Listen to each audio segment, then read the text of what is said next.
fact, the first time I wholesaled the property, I already rehabbed probably a dozen properties and had 6 rental properties. And I went to a Ron LeGrand event, and he said, "Oh, just go and wholesale."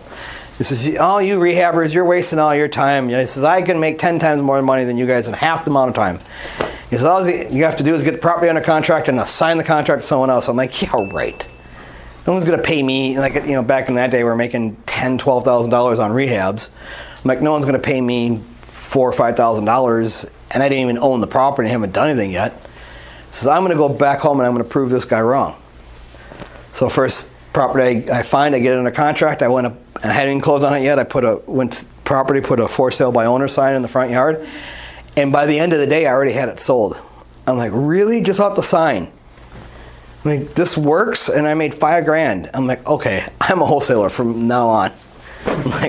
And then what I did is that was like my first training I went to where I had to pay for it. And then I said, okay, whatever this guy is selling, I'm buying.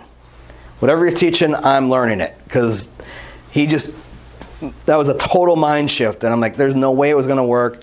I even went home thinking I just got scammed for this weekend that I spent like $7,000 to be there for. And I'm like, wait a minute. And then one day I made back most of my money on that trip and that education. So what I did from there for the next 10 years is I took a portion of all my sales and put it into my education fund. And then I would just go and get education from whoever I could at that point. And back then we didn't have MnREIA, so there was no local. Everything I did, I had to travel. So I had to pay for the events, then I had to pay for my travel, then I had to pay for my hotel and all my food and lodging. So it was really expensive for me to get my training back in the day. And I figure I spent well over $100,000 in my education, but figuring half to 40% of that was in the travel and the travel expenses. Because like if an event cost me $2,500 or $3,000, I still had $2,000 in airfare and hotel and food and lodging and car rentals and all that. Right? And then but the education now is a lot easier for you guys because I bring it to you. Right?